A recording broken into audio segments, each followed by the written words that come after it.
Kejaksaan Agung resmi menyerahkan uang hasil sitaan dari tersangka korporasi di kasus dugaan korupsi CPO. Total kerugian negara yang berhasil diperoleh mencapai 17 triliun rupiah. Namun sekitar 4,4 triliun rupiah belum diserahkan karena penundaan penyerahan dari dua korporasi. Total lebih dari 13,2 triliun rupiah uang yang disita diserahkan kepada negara melalui Kementerian Keuangan dan disaksikan secara langsung Presiden Prabowo Subianto. Tumpukan uang senilai 2,4 triliun rupiah dihadirkan langsung di lokasi konferensi pers. Jaksa Agung ST Burhanuddin menyerahkan berita acara penyerahan kepada Menteri Keuangan Purbaya Yudi Sadewa. Penyerahan uang pengganti dari Kejaksaan kepada pemerintah diapresiasi Presiden Prabowo Subianto. Terlalu banyak pejabat yang lengah atau lemah iman, lemah akhlak, melakukan tindakan dan akhirnya termasuk keluarganya yang menderita. Pengusaha-pengusaha pun saya ingatkan, dunia semakin sempit, bumi semakin kecil oleh teknologi dan peradaban, sehingga kalau saudara menganggap kalau mereka para pengusaha-pengusaha serakah itu menganggap bisa menipu terus-menerus bangsa sebesar Indonesia, ya saya kira itu kita akan buktikan bahwa kita masih eksis, masih kuat, dan kita bertekad untuk menegakkan kedaulatan kita demi rakyat kita. Presiden Prabowo menilai uang tersebut bisa membantu renovasi sekolah hingga perbaikan kampung nelayan. Menurut Prabowo, hingga akhir 2026 akan ada perbaikan kampung nelayan. Setiap kampung nelayan diperkirakan memiliki penduduk 5 juta orang. Dari Jakarta, Jen Cahyani, Fakih Satrio, iNews melaporkan.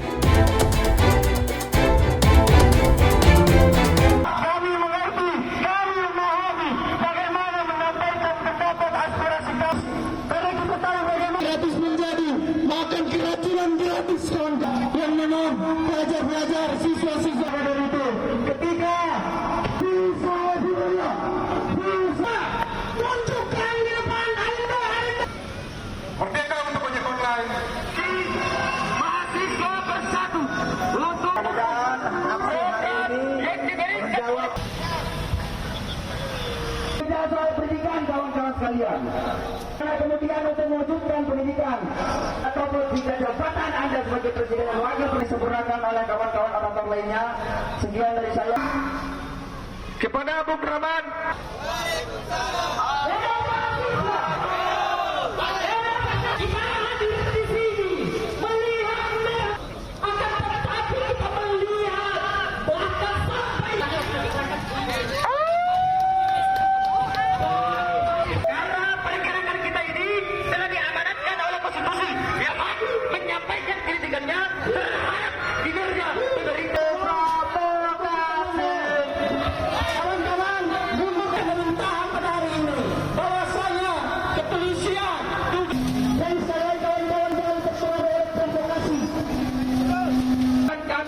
Tidak menerima abang-abang kepolisian untuk tidak. Oke, baik, teman-teman, yang perlu kalian ketahui, abang-abang kepolisian, jikalau aksi demonstrasi ini akan berhenti, maka kami meminta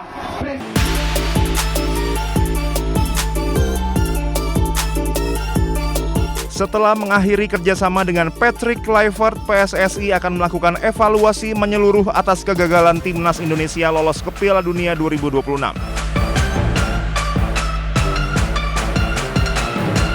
Kosongnya kursi kepelatihan Timnas Indonesia membuat nama pelatih Sintayong atau STY kembali berembus. Pelatih asal Korea Selatan ini berstatus tanpa klub. Situasi ini membuat penggemar sepak bola Indonesia berspekulasi tentang kemungkinan melihat kembali STY sebagai pelatih Timnas Indonesia.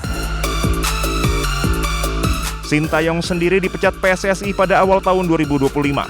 Meskipun tidak lagi melatih Jay Idzes dan kawan-kawan, nama STY masih kerap diteriakan pendukung timnas di stadion. Selain itu, nama Timur Kapadze muncul dalam bursa pelatih pengganti Patrick Kluivert di timnas Indonesia.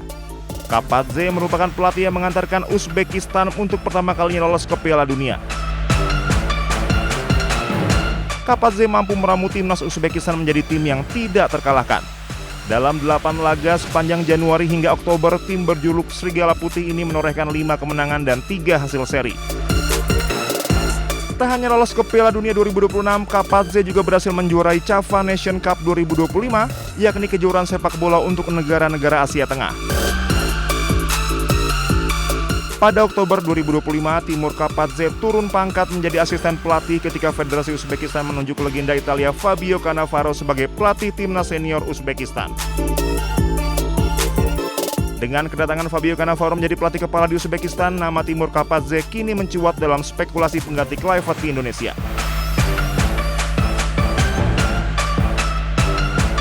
Calon pengganti Patrick Kluivert di timnas Indonesia berikutnya adalah Jesus Casas.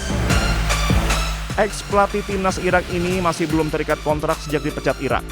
Kendati gagal membawa timnas Irak lolos ke Piala Dunia 2026 sehingga digantikan Graham Arnold, prestasi Jesus Casas cukup bagus. Apalagi singa Mesopotamia menutup ronde 3 kualifikasi Piala Dunia 2026 zona Asia di peringkat 3, selisih 1 poin dari Yordania. Selain itu, secara harga Jesus Casas juga lebih terjangkau.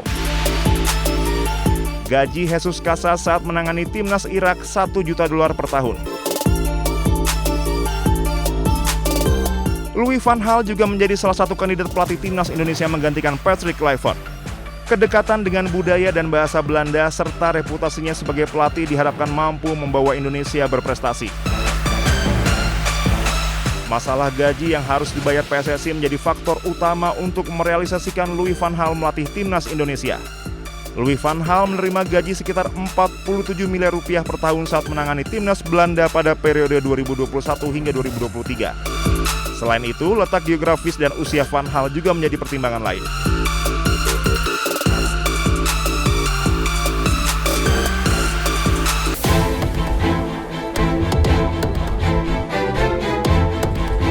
Kejaksaan Agung resmi menyerahkan uang hasil sitaan dari tersangka korporasi di kasus dugaan korupsi CPO. Total kerugian negara yang berhasil diperoleh mencapai 17 triliun rupiah. Namun sekitar 4,4 triliun rupiah belum diserahkan karena penundaan penyerahan dari 2 korporasi. Total lebih dari 13,2 triliun rupiah uang yang disita diserahkan kepada negara melalui Kementerian Keuangan dan disaksikan secara langsung Presiden Prabowo Subianto. Tumpukan uang senilai 2,4 triliun rupiah dihadirkan langsung di lokasi konferensi pers. Jaksa Agung ST Burhanuddin menyerahkan berita acara penyerahan kepada Menteri Keuangan Purbaya Yudi Sadewa. Penyerahan uang pengganti dari kejaksaan kepada pemerintah diapresiasi Presiden Prabowo Subianto. Terlalu banyak pejabat yang lengah atau lemah iman, lemah akhlak, melakukan tindakan dan akhirnya termasuk keluarganya yang menderita. Pengusaha-pengusaha pun saya ingatkan, dunia semakin sempit, bumi semakin kecil oleh teknologi dan peradaban, sehingga kalau saudara menganggap kalau mereka para pengusaha-pengusaha serakah itu menganggap bisa menipu terus-menerus bangsa sebesar Indonesia, saya kira itu kita akan buktikan bahwa kita masih eksis, masih kuat, dan kita bertekad untuk menegakkan kedaulatan kita demi rakyat kita. Presiden Prabowo menilai uang tersebut bisa membantu renovasi sekolah hingga perbaikan kampung nelayan.